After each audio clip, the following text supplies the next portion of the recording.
সৎ চরিত্রবান মহিলা হয়, তাহলে সন্তানগুলো আদর্শবান হওয়া সম্ভব হয়। বন্ধু, যত ওলি আল্লাহর নাম আপনি উচ্চারণ করেন না কেন, প্রত্যেক ওলি আল্লাহর মায়ের দিকে লক্ষ্য করেন। মা ভালো ছাড়া সন্তান কোনোদিন ভালো হওয়া সম্ভব না। প্রাণের ভাইয়ের আমার, এই মা দুখুনি ভালো হওয়ার কারণে দেখুন, চিন্তা করিয়া আসামের জমিনে এমন একজন কুতুবুল আলম, এমন একজন জ্ঞানী, এমন একজন আল্লাহর ওলি জন্ম নিলেন আসামের জমিনে বাসকান্দিতে। বন্ধু, সেই ওলি আল্লাহর নাম হলো শেখ আহমদ আলী রহমাতুল্লাহ আলাইহি। জোরে কান সুবহানাল্লাহ। তেনার মায়ের দিকে নজর করে দেখুন, তেনার মা 12 বছর পর্যন্ত নফল রোজা রাখা আল্লাহর কাছে কাঁদলেন আর বললেন, আল্লাহ আমার পেটে এমন একটা নেক সন্তান দান করো যার নাম সারা দুনিয়া মানুষে জানতে পারে।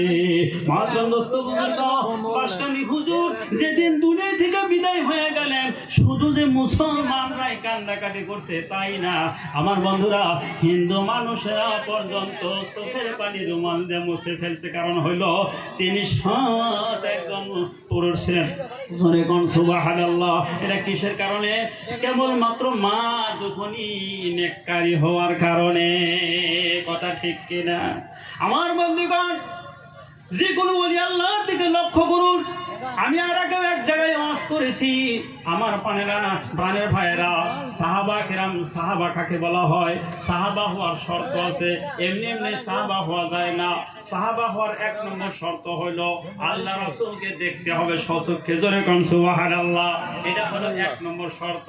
2 নম্বর শর্ত হলো, বলে আল্লাহ রাসূলকে দেখলে যদি সাহাবা হওয়া যায়, তাহলে কি আবু জেহেল সাহাবা নাকি? বলে না। বলে তাইলে 2 নম্বর শর্ত কি? বলে 2 নম্বর শর্ত হলো ইমানের সাথে দেখতে হবে। জোরে কোন সুবহানাল্লাহ।